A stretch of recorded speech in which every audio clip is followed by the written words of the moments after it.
शांत छोड़िए ना, कोई आ जाएगा। अरे छोड़ना ही होता तो भला पकड़ते क्यों? और इतनी रात में यहाँ कोई नहीं आने वाला।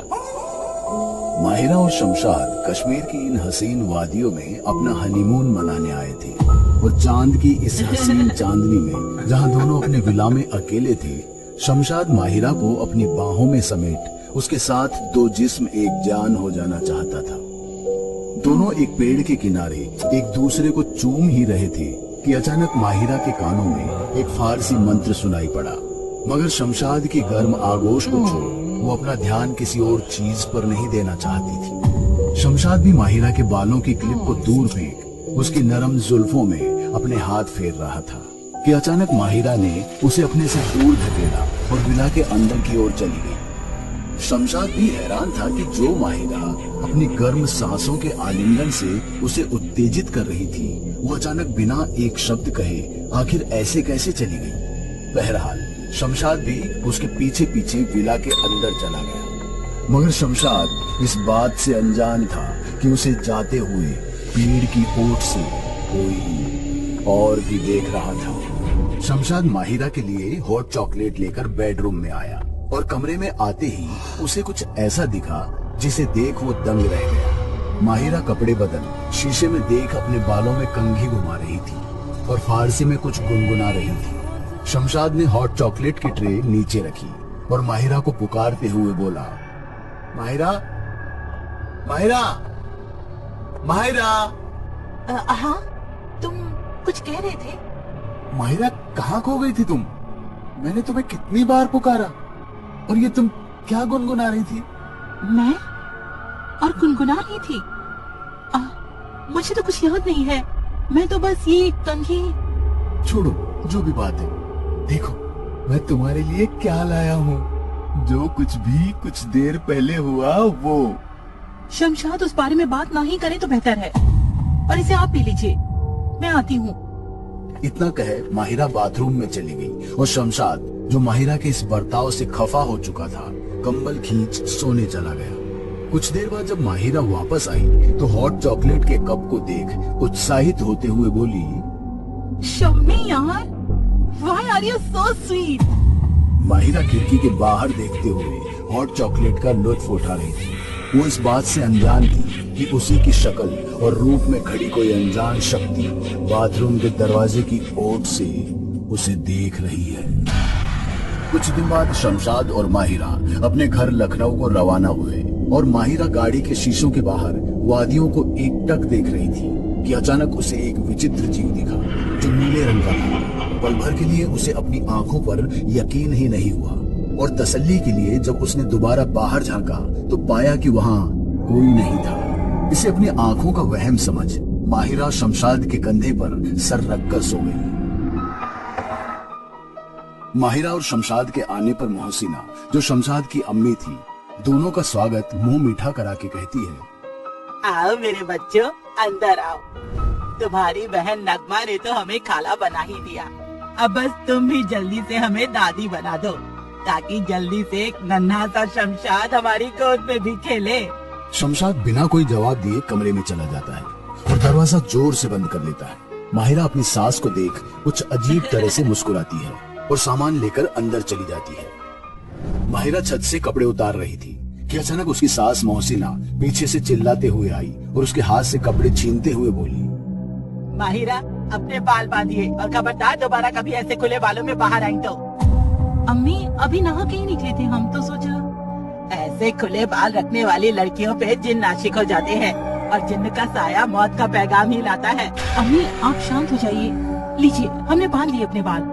माहिरा ने अपने बाल जरूर बांध लिए थे, मगर वो इस बात से बेखबर थी कि जिन्न का साया उसकी जिंदगी में दस्तक दे चुका था। मोहसिना बरामदे में बैठ नगमा के बच्चे के लिए स्वेटर बुन रही थी कि अचानक कुछ गिरने की आवाज से उसका ध्यान भटका। उसने स्वेटर और ऊन का गोला नीचे रख आवाज की दिशा में नजर घुमाई तो उसने जो देखा वो देख किसी के भी होश ठंडे पड़ जाते।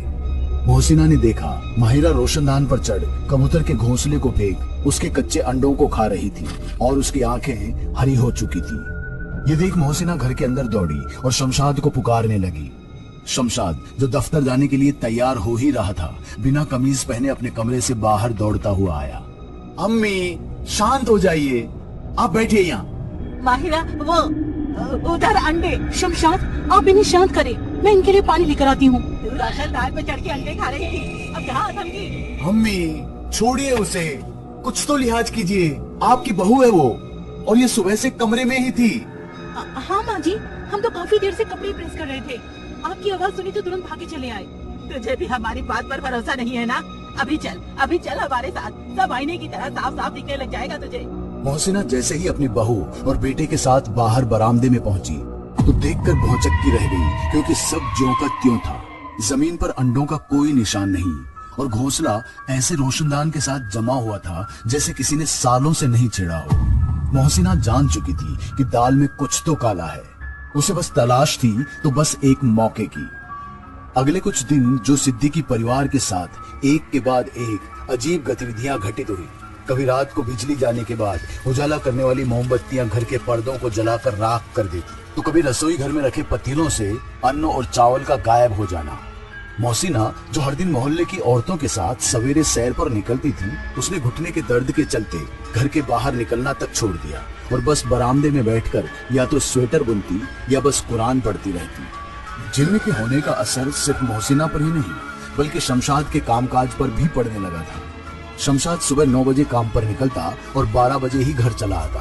अपनी अम्मी के कई बार पूछने पर भी वो अपने घर जल्दी आने का कारण नहीं बताता और माहिरा के साथ कमरे में जिस्मानी संबंध बनाता। ये आजकल के नौजवान काम से ज्यादा बीवी के पल्लू से बंधे रहते हैं, न जाने क्या होगा इनका। इन सब के चलते अनजान सिलसिलों के बीच एक दिन ऐसी बुरी खबर आई जिसने सिद्दीकी खानदान को झकझोर कर रख दिया। मोहसिना को फोन पर खबर मिली कि उसकी बेटी नगमा का मिसकैरेज होने से उसका बच्चा कोख में ही मर गया और अब वो कभी मां नहीं बन पाएगी। इस खबर ने मोहसिना को ऐसे तोड़ा कि उसने आखिर वो कदम उठाने का सोचा जो वो कब से उठाना चाहती थी। अगले दिन सूरज चढ़ते ही मोहसिना मौलवी साहब से मिलने उनके घर पहुंच गई। क्या मदद कर सकते हैं हम आपकी? मौलवी साहब, आपसे तो क्या ही छुपा है, आपको तो पता ही होगा नगमा के साथ क्या हुआ था। मेरी बच्ची। अरे हिम्मत रखिए, अल्लाह ताला सब ठीक करेंगे। उस रात के बाद से कुछ ठीक नहीं हो रहा है मौलवी साहब, आपसे गुजारिश है हमारे आशियाने को उजड़ने से बचाइए। अरे अरे अरे, आप हाथ मत जोड़िए, हम आज शाम को नमाज पढ़ने के बाद आएंगे तुम्हारे घर। वैसे हमारे शमशाद मियाँ कैसे हैं? निकाह के बाद तो मस्जिद आना भी कम कर दिया है उन्होंने। वो मुआ मस्जिद छोड़िए, काम पर ही चला जाए तो बड़ी बात है। पूरा दिन अपनी बीवी के साथ कमरे में, तौबा तौबा, बोलने में भी शर्म आती है, पर वो नामाकूल। मौलवी साहब ये सब सुनकर कुछ सोच में पड़ गए और अपनी शाम की नमाज पढ़ने के बाद जब शाम को मोहसिना के घर के पास पहुँचे तो उन्हें भी वही फारसी मंत्र सुनाई थी। मौलवी साहब समझ गए कि सिद्दीकी खानदान की चौखट पर पैर रखना खतरे से खाली नहीं होगा।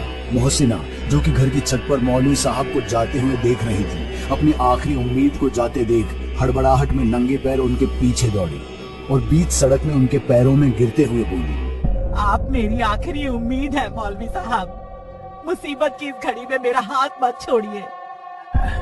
माफ करना बहन, पर तुम्हारे घर में किसी ऐसे वैसे जीव का नहीं, बल्कि एक बेहद खूंखार और शक्तिशाली जिन्न का साया है, और मेरा अभी इस घर में आना उसे आगाह कर देगा। तो क्या ये मुसीबत के बादल कभी नहीं छटेंगे मेरे परिवार से?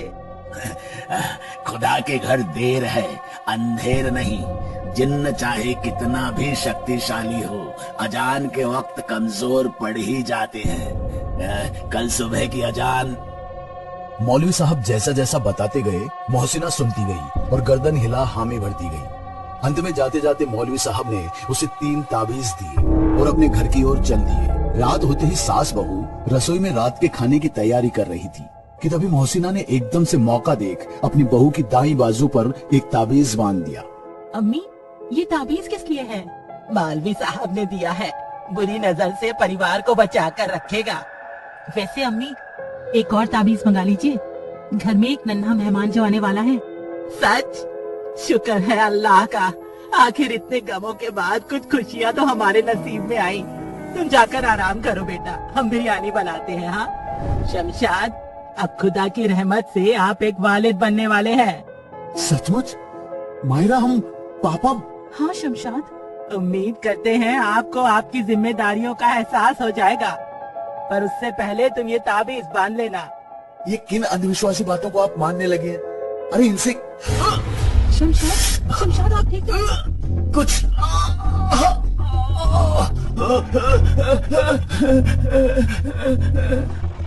इससे पहले कि कोई कुछ समझ पाता, शमशाद गुस्से में छटपटाते हुए घर से बाहर भाग खड़ा हुआ। मोहसिना ने जरा भी देर न लगाते हुए मौलवी साहब को फोन घुमाया और जो कुछ भी घटनाएं घटी वो ज्यों की त्यों उन्हें बता दी। मौलवी साहब ने भी ज्यादा समय न लगाते हुए एक किताब उठाई और तुरंत मोहसिना की मदद करने उनके घर पहुंच गए। देखिए, ज्यादा समय नहीं है, हमें अभी वजीफा पढ़ना शुरू करना होगा, नहीं तो देर हो जाएगी। आप लोग सारे दरवाजे और खिड़कियां बंद करना शुरू कर दीजिए। एक बार हमने वजीफा पढ़ना शुरू कर दिया तो इस कमरे से बाहर निकलने की इजाजत नहीं रहेगी। मौलवी साहब के इतना कहते ही मोहसिना और माहिरा ने घर के सारे दरवाजे और खिड़कियां बंद कर दी। मौलवी साहब ने वजीफा पढ़ना शुरू किया। कुछ देर तक तो सब ठीक था, पर फिर अचानक दरवाजे से किसी के चिल्लाने की आवाजें आई। अम्मी, दरवाजा खोलिए, ये जिन्न हमें जिंदा नहीं छोड़ेगा, हमें बचा लीजिए। शमशाद बाहर दर्द से अपनी जान की गुहार लगाता रहा, पर मोहसिना टस से मस ना हुई। लेकिन फिर भी वो बेचारी एक माँ थी और एक माँ का दिल आखिर कब तक नापसीज था। जैसे ही मोहसिना दरवाजा खोल अपने बच्चे को बचाने गई, उसने पाया कि वो शमशाद नहीं बल्कि एक विशालकाय नीला जीव है जिसे दुनिया जिन्न के नाम से जानती थी। उसने मोहसिना की गर्दन दबोची और उसे जमीन के ऊपर उठा लिया, जिस कारण वो एक एक सांस के लिए छटपटाने लगी। कौन हो तुम और क्या किया है तुमने मेरे शमशाद के साथ? कहाँ है मेरे शमशाद? मेरे रहते शमशाद की क्या जरूरत तुम्हें?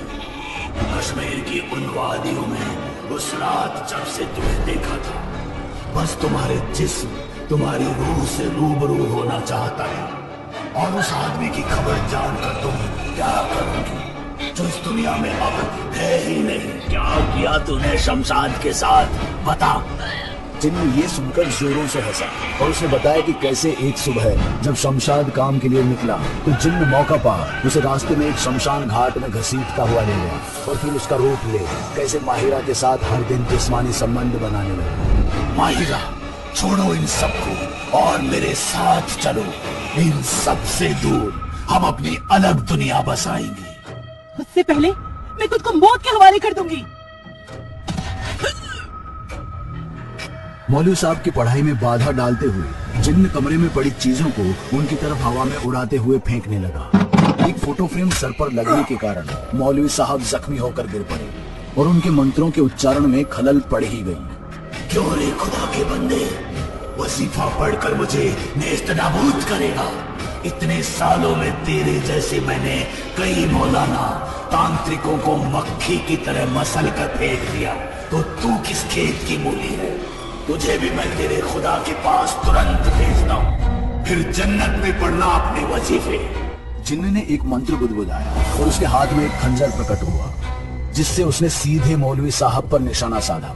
और इससे पहले कि वो खंजर मौलवी साहब के सीने को चीरता, मोहसिना मौलवी साहब के सामने कूद पड़ी, जिस कारण वो खंजर उसके गले में जा लगा। मोहसिना अपने बहते खून से घुट घुट कर कुछ ही पलों में मौत की गोद में हमेशा हमेशा के लिए सो गई। अपनी माँ से ज्यादा सगी और प्यार करने वाली सास की मौत का गम माहिरा से सहन नहीं हुआ और उसने मोहसिना की गर्दन से खंजर निकाल अपनी कलाई पर लगाते हुए कहा, मेरा सब कुछ छीनने के बाद भी अगर तुम्हें चैन नहीं मिला तो लो, मेरी जान भी ले लो, पर खुदा के लिए चले जाओ, छोड़ दो मुझे। जिस जिन्न को वजीफा और ताबीज भी नहीं रोक पाए, उसे माहिरा की मोहब्बत ने इस दुनिया को हमेशा हमेशा छोड़ने के लिए मजबूर कर दिया। आज इस बात को 7 साल हो चुके हैं, लेकिन माहिरा आज भी उसी घर में अपने बच्चे के साथ अकेले अपना जीवन काट रही है और अपने बेटे को शमशाद कहकर पुकारती है, मगर ये शायद वो शमशाद नहीं जिसे वो दुनिया में लाना चाहती थी। हेलो माहिरा, मैं